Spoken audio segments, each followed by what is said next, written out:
خواجہ نظام الدین اولیاء محبوب الہی فرماتے ہیں ایک غوث کا غلام، غوث اعظم کا غلام غوث اعظم کی خانقاہ میں جاتا ہے، دیکھتا ہے کہ غوث اعظم کی خانقاہ میں ایک شخص وہاں پر تڑپ رہا ہے، ہاتھ پاؤں ٹوٹے ہوئے۔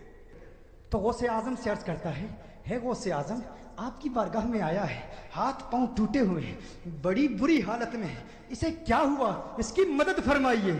غوث اعظم فرماتے ہیں یہ ابدال ہے، ابدال، 3 ابدال میری خانقاہ کے اوپر پرواز کر رہے تھے، اڑ رہے تھے میری خانقاہ کے اوپر سے۔ مقام کیا تھا؟ ابدال تھا، ابدال میری خانقاہ کے اوپر پرواز کر رہے تھے۔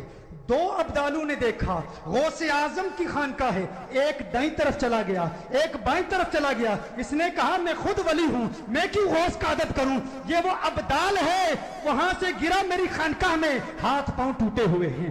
میں کہتا ہوں اڑنے والا ابدال غوث کی توہین کرے، اس کی یہ حالت ہے، زمین میں رینگنے والے کیڑے تو گستاخی کرے گا تو تیری کیا حالت ہوگی۔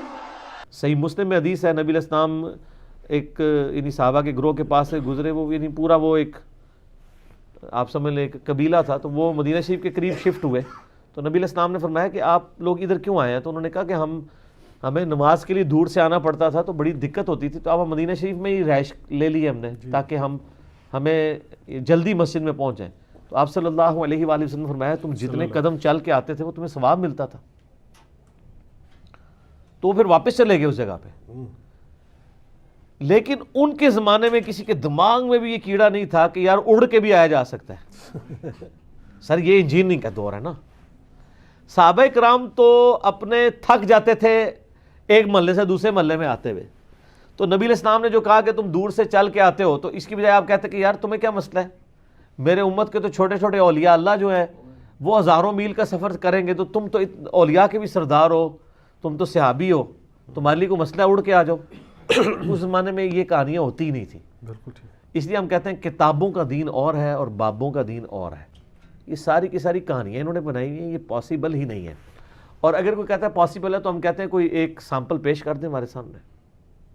یہ سب کے سب جھوٹ ہے میرے بھائی، خدا کے لیے یہ باتیں آپ کہانیاں کرانی بند کریں۔ میں نے یعنی کئی دفعہ یہ واقعہ سنایا ہے کہ ایک وہ ہمارے جاننے والے تھے، وہ بتانے لگے کہ فیصل آباد کے پاس کوئی ایک بزرگ تھے جن کا دعویٰ تھا وہ روحانی آپریشن کرتے ہیں، تو ایک بندہ ان کے پاس نہ اپنا نومولود بچہ لے کے چلا گیا کہ جی آپ تو بائی پاس کرتے ہیں، اس بچے کے ختنے کریں روحانی طور پہ۔ روحانی طور پہ جو ختنے ہیں اس کا مطلب ہے بلیڈ نہیں چلے گا، خون نہیں نکلے گا، ہونے کا خطرے نہیں ہو سکتے۔ بائی پاس اگر روحانی ہو سکتا ہے جس میں گرائنڈر چلتا ہے، ادھر جناب یہ پسلیاں توڑی جاتی ہیں، دل نکالا جاتا ہے باہر، یہ پوری اوپن ہارٹ سرجری ہے، جو بندہ وہ پسلیوں والی سرجری کر سکتا ہے اور ختنہ تو بالکل سامنے تو کر کے بتا دے، ختنہ آپ کو نظر آ جانا ہے، بائی پاس نظر نہیں آنا تو کہانی چل جانی ہے۔ تو ختنہ نہیں ہو سکتا، ختنہ کوئی نہیں کر سکتا۔ تو ہم بھی یعنی ان لوگوں سے کہتے ہیں روحانی طور پہ دم ڈالنا یہ ساری چیزیں برحق ہیں، لیکن جو چیزیں فزیکلی ان چیزوں کے ساتھ ریلیٹڈ ہیں نا ان کو آپ اس طریقے سے نہ کیا کریں۔ تو یہ ساری باتیں اس لیے ہے کہ تاکہ آپ اپنے دماغ کھولیں، خدا کے لیے ان کے ہاتھوں میں نہ کھیلیں۔ یہ آپ کے ساتھ جو کھلواڑ کر رہے ہیں دین کے نام کے اوپر، ہماری آنے والی نسلیں سیکولر ہو جائیں گی جب وہ دین کا یہ والے پہلو دیکھنا شروع کریں گی۔ یہ جو کچھ آپ کو جعلی پیر ویڈیوز میں دکھا رہے ہوتے ہیں نا، اس طرح کی ویڈیو جو ہے نا وہ ڈیوڈ کاپر فیلڈ نے بھی بنائی ہوئی ہے۔ بالکل بہت ہے۔